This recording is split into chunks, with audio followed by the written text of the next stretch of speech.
Hello stocks वालों, कैसे हैं आप लोग। तो आज हम लोग बात करने वाले यस बैंक लिमिटेड के बारे में, क्योंकि इस स्टॉक में दिख रही है गजब की तेजी।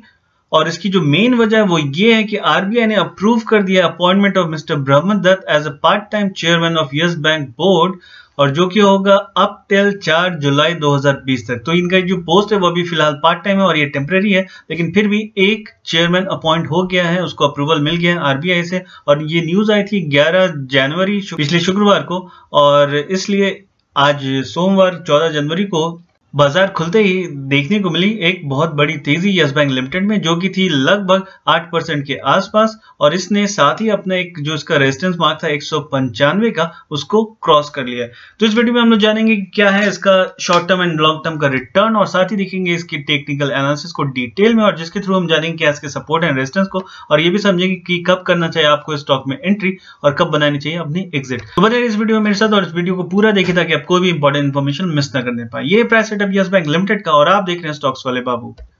सबसे पहले देख लेते हैं कंपनी का ओवरव्यू। तो ये आती है इंडस्ट्री फाइनेंशियल सर्विसेज में है, और इसका जो सेक्टर है वो है प्राइवेट बैंक। तो ये एक प्राइवेट बैंक है, और इसका जो मार्केट कैपिटलाइजेशन अभी का करंट चल रहा है वो है लगभग 45,500 करोड़ के आसपास, यानी कि एक लार्ज कैप कंपनी है। और आज इसका जो करंट मार्केट प्राइस है, यानी कि 14 जनवरी 2019 को जो बंद हुई है, वो हुई 195 रुपए 35 पैसे के आसपास। और अब मैंने लगा दिया यस बैंक लिमिटेड का रिटर्न आपके सामने। तो आप देख सकते हैं कि 10 साल में इसने जो रिटर्न दिया है वो 1223.85%, यानी कि इसने आपके पैसों को 13 गुने से भी ज्यादा कर दिया 10 साल में। वहीं पे सेंसेक्स का जो रिटर्न है वो है 282.62%। तो यानी कि इसका 10 साल का जो रिटर्न है वो काफी अच्छा रहा है। और ये इसका 3 साल का रिटर्न आप देख सकते हैं, 3 साल में अप है 45.26%, वहीं पे सेंसेक्स 44.73%। तो ये सेंसेक्स के साथ नेक टू नेक है इसका रिटर्न। और ये इसका 1 ईयर का रिटर्न आप देख सकते हैं, बड़ी गिरावट 42.64%, ये डाउन है। वहीं पे सेंसेक्स 3.65% अप। और इसका ईयर टिल डेट यानी कि 1 जनवरी 2019 से लेकर अब तक का रिटर्न, और ये अप है 7.51%, वहीं पे सेंसेक्स 0.6% डाउन। और इसका 1 मंथ का रिटर्न आप देख सकते हैं, यहाँ भी ये अप है 8.34%, वहीं पे सेंसेक्स डाउन 0.3%। और इसका 1 वीक का रिटर्न आप देख सकते हैं, ये अप है 4.52%, वहीं पे सेंसेक्स लगभग फ्लैट है। और इसका 1 डे का रिटर्न यानी कि 14 जनवरी 2019 का, यानी कि आज का, आप देख सकते हैं अप है 6.22%, में सेंसेक्स डाउन 0.43%। तो ओवरऑल मैं कहूंगा इसका लॉन्ग टर्म का रिटर्न काफी अच्छा रहा है, लेकिन पिछले 1 साल से इसका रिटर्न जो है वो काफी बुरा हो गया है। लेकिन अभी इनफैक्ट आज के दिन से इसमें दिख रही है एक बड़ी तेजी, जिसको और थोड़ा डिटेल में देख लेंगे हम लोग इसके टेक्निकल चार्ट्स के थ्रू।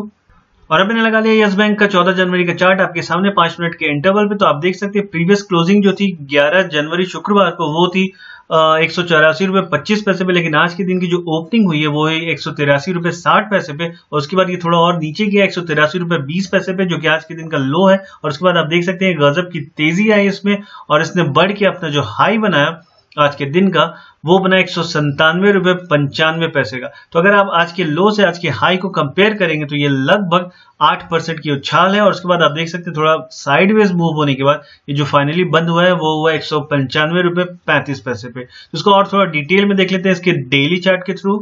और अब मैंने लगा दिया यस बैंक का चार्ट डेली इंटरवल पे। तो आप देख सकते हैं जनवरी में थोड़ी इसमें देखी थी तेजी, उसके बाद फिर फरवरी मार्च में आई इसमें गिरावट, और अप्रैल से बनी तेजी। और उसके बाद आप देख सकते हैं इसने जो अपना ऑल टाइम हाई बना, जो उसका अभी का 52 वीक का हाई है, वो बना था 20 अगस्त 2018 को, जो था 404 रुपए का। लेकिन उसके बाद आप देख सकते हैं एक बड़ी गिरावट, इनफैक्ट सितंबर के महीने में बहुत बड़ी गिरावट देखने को मिली थी। और उसने सितंबर में अपना एक लो टच किया था 28 सितंबर को, जो था 165 रुपए का। और उसके बाद फिर उसने अक्टूबर में एक लो टच किया था 26 अक्टूबर को, जो था 168 रुपए का। तो एक 165 से 170 के बीच में एक स्ट्रॉन्ग सपोर्ट यहाँ पे मुझे दिख रहा है। लेकिन आप देख सकते हैं उसके बाद नवंबर के महीने में एक बहुत बड़ी गिरावट देखने को मिली थी। 29 नवंबर को इसने अपना ऑल टाइम 52 वीक का लो बनाया था, जो था 146 रुपए 75 पैसे का। और उसके बाद ये थोड़ा साइडवेज चल रहा है, आप देख सकते हैं यहाँ पे। और थोड़ा मैं जूम कर देता हूं, लेकिन अगर आज का देखें कैंडल, तो आज की कैंडल बहुत स्ट्रांग बनी है। मैं और जूम कर देता हूं आप लोगों के लिए। तो इसका एक रेजिस्टेंस मार्क यहाँ पे दिख रहा है मुझे, जो मैंने आपके यस बैंक के पहले वीडियो में भी बताया था, 193 के आसपास, 192 से लेके 193, इनफैक्ट मैं कहूँगा अप टू 195 195 तक वो रेजिस्टेंस था, जिसको कि आज इस कैंडल ने ब्रेक कर दिया है। तो एक बुलिश एनगल्फिंग कैंडल बन रही है यहाँ से। मुझे लग रहा है एक ट्रेंड रिवर्सल दिख रहा है। आने वाले ट्रेडिंग सेशन में ये और कंफर्म हो जाएगा। तो एक जो रेजिस्टेंस था यहाँ पे 195 का, 193 से 195, वो ऑलरेडी ब्रेक हो चुका है। और इसके बाद जो नेक्स्ट रेजिस्टेंस मुझे दिख रहा है वो दिख रहा है यहाँ पे 225 से 230 के आसपास का। और अगर वो भी ब्रेक हो जाता है तो नेक्स्ट जो रेजिस्टेंस मुझे दिख रहा है वो दिख रहा है 250 से लेके 255 के आसपास का। और अगर इस रेजिस्टेंस पॉइंट को भी ये ब्रेक कर लेता है तो फिर जो नेक्स्ट रेजिस्टेंस मुझे दिख रहा है वो दिख रहा है यहाँ पे 330 के आसपास का। और अगर ये भी ब्रेक होता है तो फिर जो नेक्स्ट रेजिस्टेंस है वो है आपका 395 से लेके 405 के लेवल का। तो ये सारे इसके रेजिस्टेंस। और सपोर्ट की बात करूँ तो वही है इसका 165 से लेके 170 के बीच का जो मार्क है वो आप देख सकते हैं। कई और ट्रेडिंग सेशन में भी इसने वो लो टच किया है, लेकिन उसके बाद फिर ये ऊपर चला गया वहां से। तो एक बहुत ही स्ट्रॉन्ग सपोर्ट है यहाँ पे।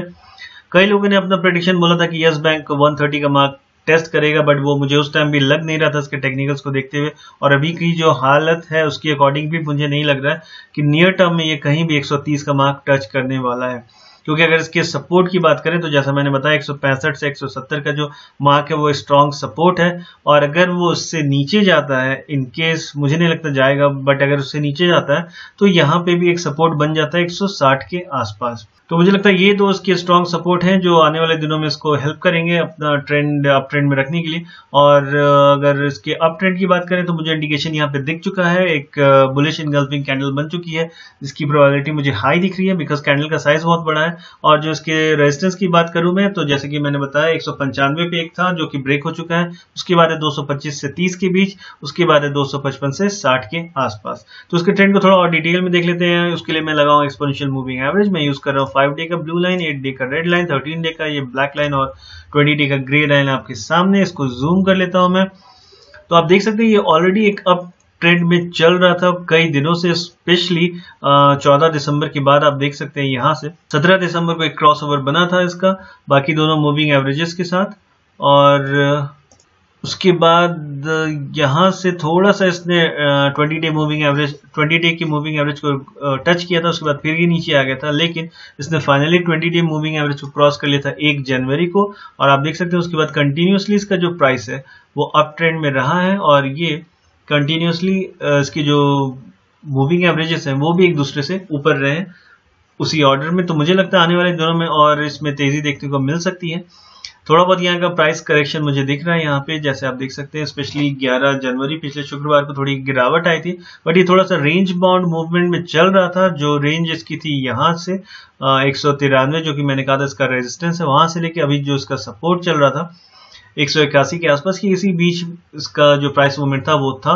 लेकिन आज के दिन में एक बड़ी तेजी, एक बड़ी उछाल देखने को मिली है और इसने 195 का जो रेजिस्टेंस है वो फाइनली ब्रेक कर लिया है। तो इसको ट्रेंड को थोड़ा और कंफर्म कर लेते हैं मोमेंटम ऑसिलेटर लगा के। तो उसके लिए मैं यूज कर रहा हूँ यहाँ पे स्टोकेस्टिक RSI 14-14-33 के इंटरवल पे। जो ब्लैक लाइन है वो %K और जो रेड लाइन है वो %D। तो आप देख सकते हैं यहाँ पे एक डाउन ट्रेंड में क्रॉसओवर बना था %K का %D के साथ 7 जनवरी के आसपास। लेकिन फिर इसने यहाँ पे एक क्रॉस करने की कोशिश की थी 8 जनवरी को और उसके बाद फिर ये कंप्लीटली एक डाउन ट्रेंड में था, आपको यहाँ दिख रहा है।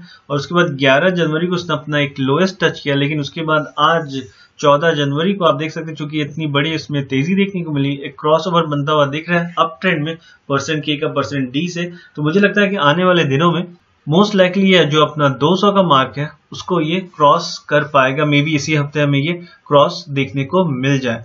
तो अगर आपको स्टॉक में एंट्री बतानी है तो मैं कहूँगा अभी भी थोड़ा सा वेट कर ले, क्योंकि अभी जो उसकी क्लोजिंग हुई है वो वापस से अपने रेजिस्टेंस के आसपास हो गई है 195-35 पे। तो मैं कहूँगा थोड़ा वेट कर ले, कल के ट्रेंड को देख ले। अगर ये अप ट्रेंड कंटिन्यूड रहता है तो उसके बाद ही इसमें आप एंट्री बनना है। तो ये मेरा वर्डिक्ट यस बैंक लिमिटेड के बारे में। वीडियो करूंगा ये पे वाइंड अप पसंद आए तो प्लीज इसे लाइक करें, दोस्तों के साथ शेयर करें और इसी तरह की वीडियोस को देखते रहने के लिए चैनल को सब्सक्राइब करें। मिलते हैं आपसे अगली वीडियो में, तब तक के लिए बाय बाय।